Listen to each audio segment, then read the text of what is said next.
makes me any more hungry, you want to do another race. See, that's the secret. Get everyone so hungry that, makes it easier for me. Just distract you all with food. Oh no. Secret strategies come out. All right. So shall we hop into another race, or what are we thinking? Let's do it. Cool. All right. So, ready when you all are. Do we want to do commentary again? And if we want to practice intro commentary, if you just want to jump us in. I think we can just. I'll give you a countdown. Okay, Right, so, and if you want me to practice showing off these menu options again, because that's what I made sure to do. All right. Okay. Yeah. I mean. No, we're good. Okay, I'll mute. I just want to tell the audience that you're using time attack mode, and tell, okay, that's where you have a timer, and the death animations are all the same speed and fast. So it's cool if somebody of you can go into the menu and say, hey, look, there's time attack mode. But I think if you can hear me at the start, then you will do so at your own gusto, and it's gonna be fine. Alrighty. So everybody is in time attack mode, hovering on Love 3. Interestingly, Paulister, the only one who has not finished a 100% run in time attack. Or any of the others, for that matter. Yeah. Oh no, okay. No, I'm gonna intentionally avoid highlighting all my other ones that are all empty. We're just gonna stay on this one, which is the only one that I don't know what happened. I think just kind of wiped my other times, even though they're on the Steam leaderboards. So. Ah, dang. And Happen Wanna being the only one with the YOLO medal as well. I don't know how I got that. Like, honestly, I think I might have maybe been sleepwalked through it, because I don't recall it. See, now I need to go get a YOLO medal. I already need to get them for, like, the 100% levels in time attack. I didn't realize, or level select, I didn't realize you could get it for this screen, too. That sounds painful, though. It is. Yeah. Jeez, no. Okay. Alright. If you're all ready, then we're gonna start in 3, 2, 1, start! Woohoo! Alright, I said it before and I'm gonna say it again. We are playing 5-8, the character of this game. This little figurine, we can run, we can jump, and we can set our own checkpoints. The checkpoints are the shiny things that we leave behind. We can respawn to the checkpoints with a self-destruct button if we need so, or if we take a death from an obstacle. White things usually are either interactables, player, or hazardous, and so you don't want to touch anything white unless it is a trampoline or a switch. Now we are entering level 2, or actually we have entered it quite for a while, so make sure to do precise platforming here. We're using a little death warp back to the checkpoint and getting into stage 3, where we're also going to have a death warp right at the start after grabbing the key down there. Happen Wanna just grabbed it to continue through the stage. Make sure to not get hit by those bullets, because they are white, and white means hazardous. Jumping on top, getting through the bullets, which move the same speed as you, so you can just walk in between them. That is not a problem. And Charbunny entering stage 4 with Happen Wanna right behind her. The water level, you might have seen our social media video where it is being explained that there is a very important skip there. Charbunny it does look good, and she got the skip, got the water square down there. Happen Wanna not so lucky, unfortunately, didn't get the skip down there. And now Charbunny is in the stage with, in my opinion, one of the most banging music tunes of the whole game. Get the soundtrack on Steam or Bandcamp, it's so worth it. Unfortunately, we're not going to hear much of it because they're going to finish each level so quickly. On the conveyor belts, just make sure to move in the direction, make sure which direction you move, because otherwise you might not be able to move at all, or move twice the speed, so mind the opticals. Charbunny now entered level 6, and that level is with all these blue and white alternating platforms. When they're white, you cannot stand on them. When they're blue, you can stand on them. By the way, 3 colors, white, black, and blue. Black is always the background. Blue in this very stage is the third color, which alternates. Now, right now, all 3 players for a brief moment had different colors on screen. That's kind of cool. And as I explained earlier, white means hazardous player or interactable. It's kind of cool that third floor color is always a different color for each level. This stage here is stage 7, which is kind of reminiscent of Donkey Kong. You can also call it like kind of like Donkey Kong, but not really, or as Happen1 said, Donkey Kong. Well, you have to move and avoid being crushed by these barrels or circles, whatever they're supposed to be. Making the drop down here, getting the jump up. You can jump up to 4 platforms at once. Charbunny choosing only to jump 3 because it's a bit safer in a race environment such as this. And successfully entering stage 8 with the rotating bars.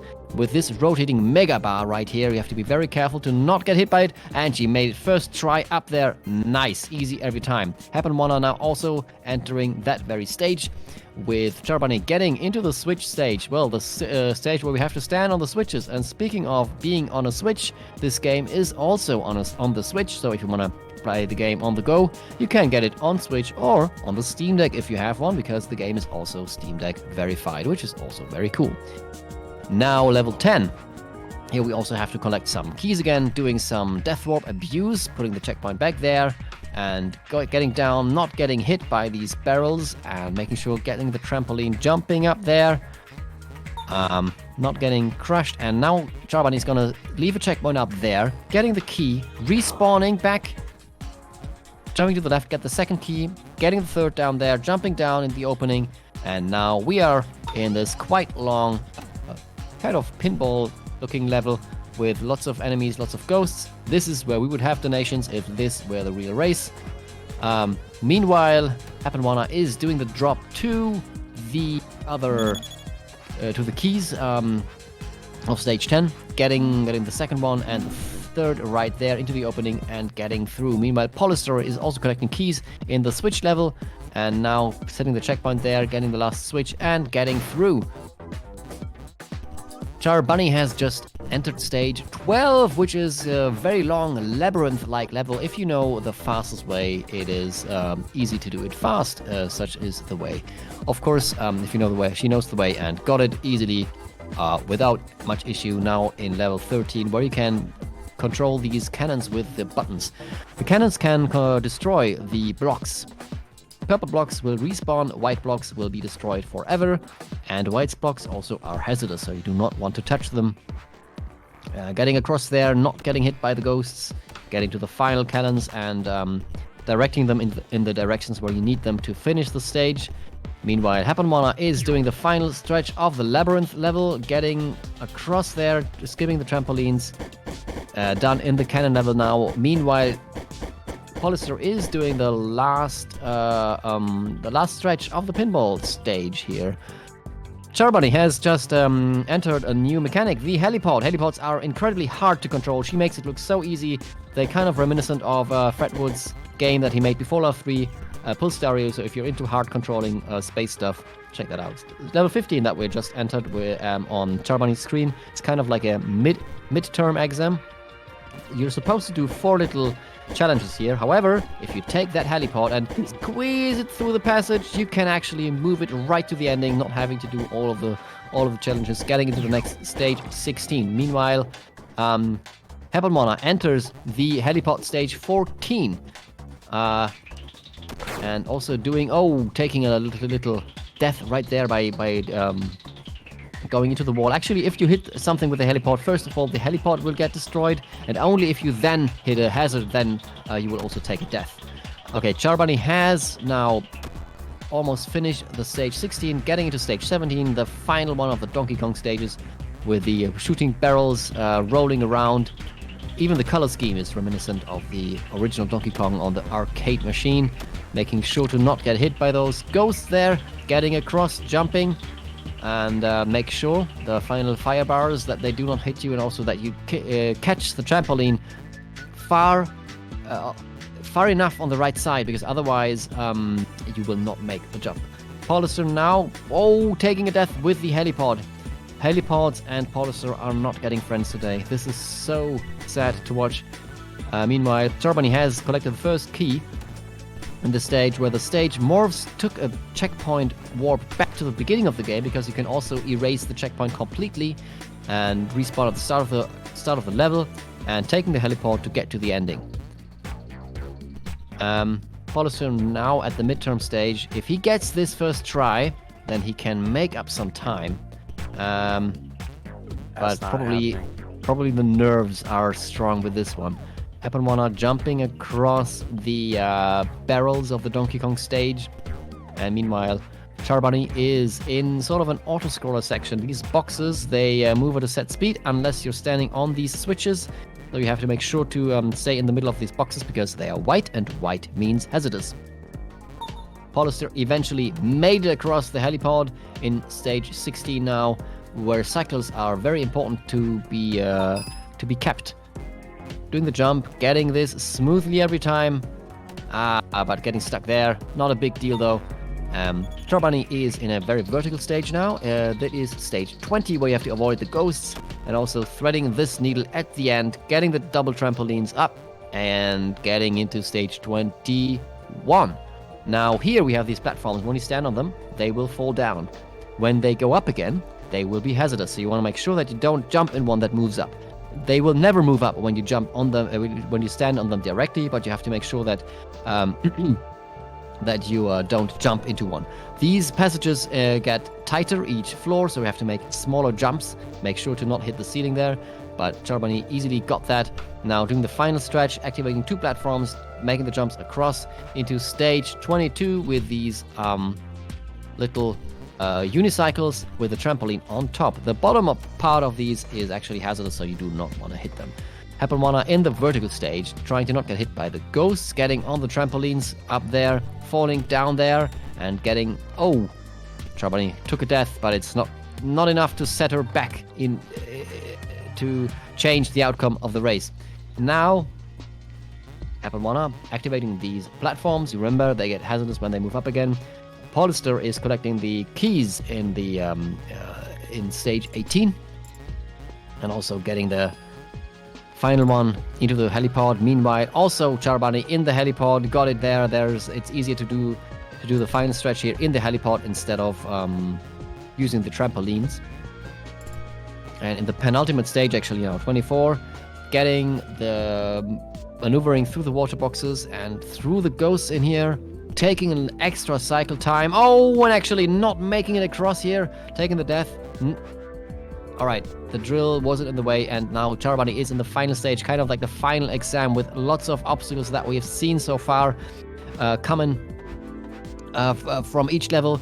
This water section here is actually... Oh, wow! This water section, it's so hard! And Charbunny, she ran into the gun because you try to keep the checkpoint up there, so if you die there, you lose a lot of time. Only getting it second try, but that's not quite enough for Hapanwana to make it into the lead. He's still in stage 23, trying to get the helipod up there. Charbunny getting the third of the 4 keys that you need in the stage. Okay. These 3 switches have to be in the order middle, right, left, reminiscent of Ocarina of Time. Also inspired by it, falling down, not getting hit by the swamps here. This one, and also getting this last key and hitting the engine now. And it's roughly 15 seconds from here, I think. So this is actually going to be a pretty good time. So time is coming up for Charbunny in very shortly. And time. That was an 11:19 GT Charbunny. Meanwhile, Hapanwana makes it through the water section without dying. Didn't lose the checkpoint either. And yeah, got the safety checkpoint up there to clip through the ceiling. That's a pretty cool clip here, by the way. So you can clip through sloped ceilings. Getting the 3rd key now. Meanwhile, Paulister is on the unicycle stage. Make sure to not hit the ground. Okay, Hapanwana activating the switches. This is actually a pretty good pace. I don't know. Is this PB pace? I have no idea. So activating the switches for the thwomps. Getting the last key. Now he can enter the engine. Deactivating it by hitting the switch. And time is coming up for Hapanwana in a bit as well. Meanwhile, Paulister is maneuvering. Oh no! Paulister lost the helipod in level 23. Oh no! And for Hapanwana, it's time. That was a 12:18. GG Hapanwana. That was an awesome run. Paulister is struggling to keep the helipod. Okay. but he can do it. We Today- believe in Come on, him. Paulister, you can do it. We believe in Today you. is not my day. It is indeed a new PB for Hapenwana. Yay! GG, GG. Hapenwana. GG's, man. Oh, I'm shaking. That pays. That pays. Get me out of here. Get me out of here. Okay. My goodness gracious. Dr. Brown, no, you got this. You got this. Helipod this is run. not your friend, just trampoline it. I know. Oh, Uh, close. The cycles on this one are incredibly tight, by the way. So you can see these barriers moving back and forth. They move at a slow and then fast speed. And you really have to know the timings because once you're on these trampolines, it's impossible to really adjust. You just have to have the timing correct to start with. So he gets through that one, onto the second to the last level. The beginning of this one, pretty tight. You need to be pretty precise to not get hit by a bunch of things. Taking a safe checkpoint on the left side of the screen, which is a good idea. That'll make it easier to finish out the level after he gets this last section. Jumping through the water floating in space. Don't worry about it. It's fine. On this section, you're waiting for the ghost to line up in the middle, gets through it, topping past the last obstacle into the final level. So like all the rest of us, this section is terrifying because we set a checkpoint all the way at the top and we have to complete this bottom right section without dying or we lose a bunch of time just like you saw me do. So there we go. No. This section is painful. And There it is again. especially when the nerves are kicking in, it's so difficult to get this part right. So this is just one of those areas where you're on good pace, you're finishing out your run, and it's just a nightmare to get everything to line up. You can start taking safety checkpoints. There is a way to get back out through this level or this section of the level without doing the death warp, but it's way less cool, and so we do the death warp anyway. For here, we are coming up on that clip. That works because there is a slope surface next to a ceiling, so we're just going to wait for a few things to clear out of the way. Unfortunately, the box tends to want to be in the way when you're not on good pace, so that's a little unfortunate. First try, nice. Clip on first try. First try on the clip. Yeah. Very well done. Going to that top left section, again, remember, middle, right, left, that ocarina of time. Ooh, barely catches that cycle, which is pretty nice. Perfect dancing Does through take that. a small safety checkpoint, but that's okay. We'll just have to descend back through the ground. Nails that section without any problems. Those gates do have pretty tight timing. And Swag jumps immediately into the column, directly hitting it without landing on the platform on either side. So that's pretty cool. Does set the last checkpoint going through the thwomps. Interestingly, as soon as we get the button click, so coming up here, we lose the ability to set checkpoints in this game. So we can no longer checkpoint. That is why we have to climb back up and out. This is different from if you're doing the individual level mode where you could for at least a little bit. So finishing this out, time will be coming up. Just needs to get through this last section. And there's the snow, there's the outside, there's the escape, and time! GG, congratulations. Now I feel very bad about my commentary. No. We don't talk Fine. about this That's one. fine. So this is getting deleted from the VOD. No. It's good. That helicopter section just sucks, especially if you are in any way nervous or you start getting into deaths on there. It's so easy to get into a death loop where just nothing lines up. So